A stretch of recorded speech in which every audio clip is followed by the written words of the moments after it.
Good morning everyone. স্কটল্যান্ডের আরেকটি সুন্দর সকালে আপনাদেরকে স্বাগতম। স্কটল্যান্ডে ঘুম থেকে উঠে বাইরে এমন রৌদ্রোজ্জ্বল আবহাওয়া পাওয়াটা সত্যিই খুব ভাগ্যের ব্যাপার। অ্যাবারডিনের বেশিরভাগ সময়ই আকাশ মেঘলা এবং বৃষ্টিতে পরিপূর্ণ থাকে। এখন ঘড়ির কাঁটায় 6টা 3 মিনিট। চলুন সময় নষ্ট না করে সুন্দর আবহাওয়াটা উপভোগ করি। সকালের শারীরিক অনুশীলনে বের হই। হাঁটতে হাঁটতে দেখাবো অ্যাবারডিনের সুন্দর একটি সকাল। তো ঝটপট রেডি হওয়ার প্রিপারেশন নিতে চলে গেলাম।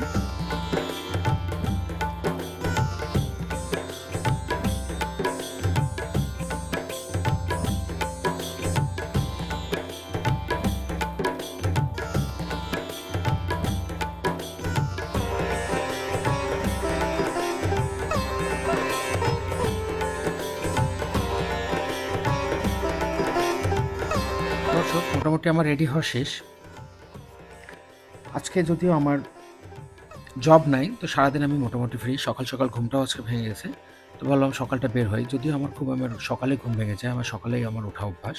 এবং আমি মোটামুটি আবহাওয়া ভালো পাইলে আমি বাসার মধ্যে থাকতে পছন্দ করি না। কারণ অ্যাবারডিনে মাত্র 2-2.5 মাস আপনি এরকম সামার পাবেন, তার মধ্যেও খুব অল্প কিছুদিন আপনি দেখতে পাবেন ঘুম থেকে উঠে আকাশে রোদ আছে। তো যথারীতি রেডি হয়ে বের হয়ে পড়লাম মর্নিং ওয়াকের উদ্দেশ্যে। মাশাআল্লাহ, আলহামদুলিল্লাহ, বাইরের দারুণ আবহাওয়া, তাপমাত্রা 11 ডিগ্রি। প্রথমে চলুন একটা ওয়াকিং রাউন্ড দিয়ে তারপরে আমি মোটামুটি একটু দৌড়ানোর জন্য বের হবো। তো সাথে থাকুন, চলেন উপভোগ করতে থাকি অ্যাবারডিনের একটি সুন্দর সকাল।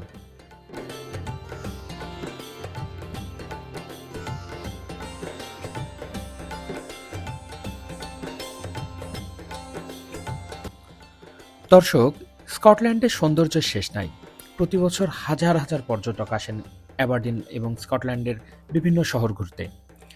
অ্যাবারডিনের সিটি সেন্টারে আপনি যতই ঘুরবেন, শুধু একটা জিনিসই আপনি দেখতে পাবেন, শুধু এদের স্থাপত্য শৈলীর এক অনন্য নিদর্শন। এদেশের দালানগুলো, যেগুলো প্রায় 18শো শতাব্দী থেকে এভাবে মাথা উঁচু করে দাঁড়িয়ে আছে। এই পাথরের বিল্ডিংগুলোর যে পাথরগুলো দেখতে পাচ্ছেন, সেগুলো এই স্থানীয় গ্রানাইট পাথর। আমরা মোটামুটি সমুদ্র পাড়ের দিকে হাঁটতে থাকব। আমি আমার বাসা থেকে বের হয়ে সমুদ্র পাড়ের দিকে যাচ্ছি এবং যেতে যেতে দেখবেন যেদিকেই চোখ তাকাবেন সুন্দর সুন্দর সুন্দর। অনেক সকাল এখন, বাইরে বেশ ঠান্ডা, তাপমাত্রা 10 ডিগ্রি হলেও সমুদ্রের ঝড়ো বাতাস, উত্তর সাগরের বাতাস সবসময় ঠান্ডা হয়। তো আমি মোটামুটি হাঁটছি, রাস্তাঘাট অনেক ফাঁকা আজকে।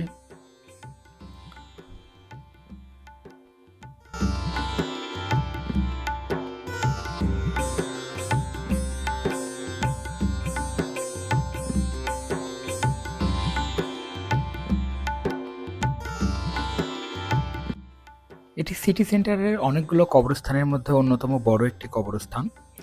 রাস্তার দুই পাশে দুইটি বড় কবরস্থানের মাঝখান দিয়ে হেঁটে যাচ্ছি। আমার বিকালের দিকে মাঝে মাঝে এদিকে হাঁটতে আসতে ভালো লাগে। পাশেই অ্যাবারডিনের বিখ্যাত স্টেডিয়াম, গল্ফ গ্রাউন্ড, অ্যাবারডিন বিশ্ববিদ্যালয়ের বিভিন্ন স্টুডেন্ট অ্যাকোমোডেশন, সব কিছু মিলিয়ে এই পরিবেশটা বেশ শহর থেকে একটু কাম এবং কোয়াইট। এর পাশ ঘিরেই আছে অ্যাবারডিনের বিস্তৃত সমুদ্র বিচ। আমার বাসা থেকে সমুদ্রের দূরত্ব 1/2 কিলোমিটারের একটু বেশি। আমি মোটামুটি হাঁটতে হাঁটতে গল্ফ গ্রাউন্ডের পাশ দিয়ে হেঁটে যাচ্ছি। এটা দেখতে পাচ্ছেন অ্যাবারডিন স্টেডিয়ামের ঠিক পাশেই অবস্থিত অ্যাবারডিনের বড় একটি গল্ফ গ্রাউন্ড। বিকাল হলেই এখানে সব বয়সীদের গল্ফ শেখার হিড়িক পড়ে যায়। গল্ফ গ্রাউন্ডটা ঠিক ক্রস করেই টানেল দিয়ে সোজা হাঁটতে চলেছি সমুদ্রের দিকে। সকালবেলা এই টানেলের মুখ থেকে সমুদ্রের রোশনিটা এমনভাবে চোখে এসে পড়তেছে, যেটা দিয়ে সমুদ্রের দিকে তাকিয়ে থাকাটা দুষ্কর। কিন্তু কিছুক্ষণ পরেই যখন আপনি এই টানেল থেকে সমুদ্রের উত্তর সাগরের সকালের এই শান্ত নিশ্চুপ সাগর দেখতে পাবেন, তা আপনার মন ছুঁয়ে যাবে, এতে কোনো সন্দেহ নেই। আপনি অ্যাবারডিনের এই সাগর আসলে, বিভিন্ন সময় আসলে বিভিন্ন ধরনের রূপ দেখতে পাবেন। এখন এই সাগর যেমন ঠিক নিশ্চুপ দেখছেন, ঠিক সন্ধ্যা বা রাত্রে যখন আসবেন তখন উত্তর সাগর যে কতটা ভয়ঙ্কর হয় সেটা অনুধাবন করতে পারবেন।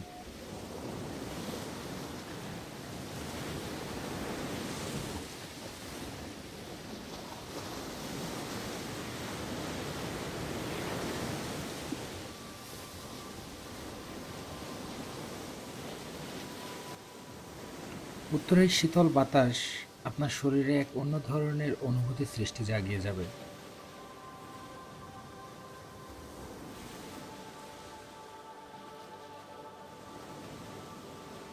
চলুন এই সূর্য উপভোগ করতে করতে কয়েক রাউন্ড দৌড়ে আসি।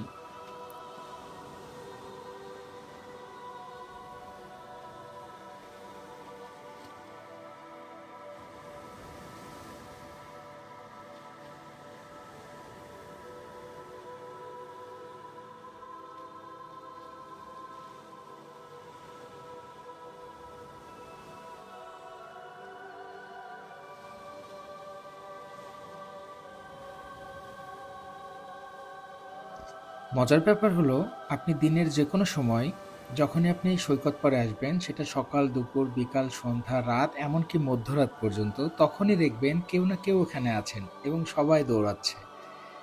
স্কটল্যান্ডের মানুষ এরা ভীষণ পরিশ্রমী এবং এরা দিনের কোনো না একটা সময় এদের একটা পর্যাপ্ত সময় জিম এবং শারীরিক অনুশীলনের জন্য এরা বরাদ্দ রাখে।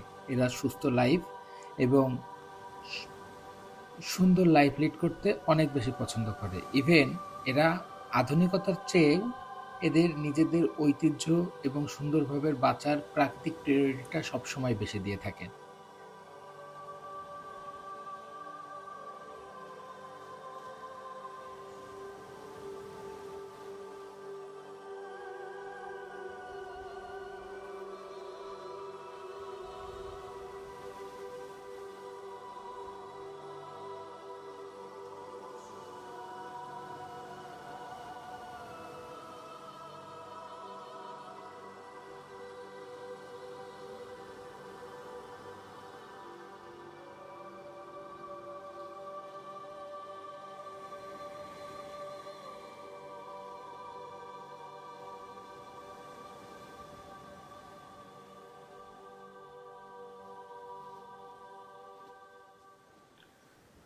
মোটামুটি ৯টি রাউন্ড দেওয়ার পরে বেশ ক্লান্ত হয়ে গেছি। আজকের মতো এখানেই শেষ। আজকে আর দৌড় দিব না। জ্যাকেটের নিচে পুরাটা ঘেমে গেছি। কি অদ্ভুত আবহাওয়ার দেশ বলুন। ভেতরে ঘেমে গেছি, আবার যদি এখন জ্যাকেট খুলে ফেলি তাহলে এখানে ঠান্ডায় দাঁড়াইতে পারবো না। তো মোটামুটি আমার দৌড় শেষ। আস্তে আস্তে উপরের দিকে উঠলাম। এখানে কিছুক্ষণ সময় বসবো, কারণ এই জায়গাটা থেকে আপনি রাস্তা এবং একদম আপনার দূরের সমুদ্র পর্যন্ত সবকিছু দু চোখ ভরে সুন্দরভাবে উপভোগ করতে পারবেন।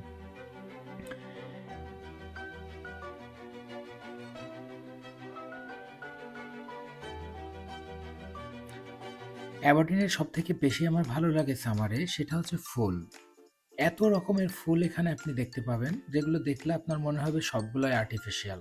আমরা আমাদের দেশে সাধারণত দোকানে যে আর্টিফিশিয়াল ফুলগুলো দেখি, তার যে একদম অ্যাকচুয়াল যে সমীকরণটা কি, সেই অ্যাকচুয়াল ফুলটা যে কি, তার অনেক ধরনের ফুল আমি স্কটল্যান্ডের অ্যাবারডিনে এসে দেখেছি।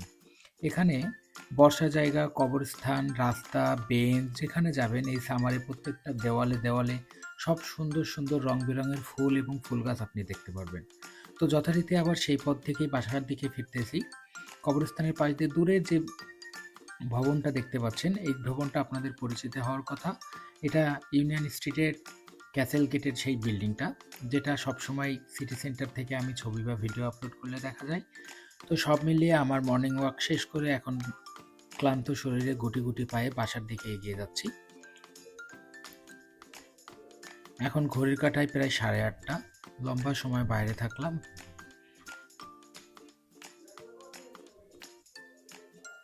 উপরে উঠে প্রথমে এখন একটু বসে একটু ফ্রেশ হয়ে নিলাম। যেহেতু সকালে উঠে আজকে বেশ বাইরে গেছি, অনেক বেশি ক্ষুধার্ত। এসে শাওয়ারটা শেষ করে নিলাম। শাওয়ারটা শেষ করে এখন নিশ্চয়ই সকালে কিছু খাইতে হবে। খাওয়ার পরে তারপরে ভাবতে হবে আজকে সারাদিন আসলে কি করব, কারণ আমার প্রথমে আজকে বলেছে আজকে আমার অফ ডে। তো সেহেতু সারাদিন অনেক বেশি সময় আছে। আমার একটা লেখালেখির কাজ চলতেছিল, সেটা নিয়ে একটু বসবো, সেটা আজকে শেষ করার ইচ্ছা আছে। তো মোটামুটি সকালটা যেহেতু সুন্দরভাবে শুরু হলো, তো ভাবলাম একটু খাইতে যাওয়ার আগে একটু রবীন্দ্রসঙ্গীত শোনা যায়। স্কটল্যান্ডের নিশ্চুপ সকাল এবং সাথে রবীন্দ্রসঙ্গীত, এটা একটা পারফেক্ট কম্বিনেশন। তো রবীন্দ্রসঙ্গীত একটু চালু করে তারপরে দেখলাম কিচেনের দিকে। এখন সকালে আর কোনো ব্রেকফাস্ট মেক করার কোনো ইচ্ছা নেই। ফ্রিজে যে খাবারগুলো আছে সেই খাবারগুলো আসলে একটু গরম করে খেয়ে নিব। এরপরে আজকে যেহেতু ফ্রি আছি, কিছুক্ষণ পর আসলে রান্নাবান্না করব। কারণ যেহেতু একা এখানে থাকতে হয় সেহেতু আসলে ফ্রি দিনে রান্নাবান্নারও একটা বেশ হ্যাসেল থাকে এবং রান্নাবান্নাটা আসলে আমি এনজয় করি। তো যেহেতু ফ্রি দিনে রান্না করি সেহেতু বেশ কিছুদিনের রান্না একসাথে করে রাখার থ্রুতে সেদিন রান্নাবান্নারও অনেক বেশি প্রেশার থাকে। তো সেটার জন্য যথেষ্ট হাতে সময় আছে। তো আমি এখন মোটামুটি খিচুড়ি এবং চিকেন দিয়ে সকালের নাস্তাটা আজকে এভাবে সেরে নেব। তো মোটামুটি খাওয়া শেষ করলাম। খাওয়া শেষ করে এখন, যদিও আমার খুব বেশি চা কফির অভ্যাস নেই, তারপরেও আজকে সকালে মনে হলো একটু চা খাই। তো আমি মোটামুটি একটু চা খাইলে একটু দুধ চা পছন্দ করি। সেক্ষেত্রে বিভিন্ন ধরনের মসলা দিয়ে, আমার চায়ের আবার বেশ সুনাম আছে। তো চাটা বানাতে দিয়ে এদিকে রবীন্দ্রসঙ্গীত চলতেছে। তো চলুন, সকাল সকাল সুন্দর সকাল, ব্রেকফাস্ট, রবীন্দ্রসঙ্গীত এবং এক কাপ চা। তো সব মিলিয়ে কেমন লাগলো আপনাদের জানাবেন। অ্যাবারডিনের সুন্দর সকাল।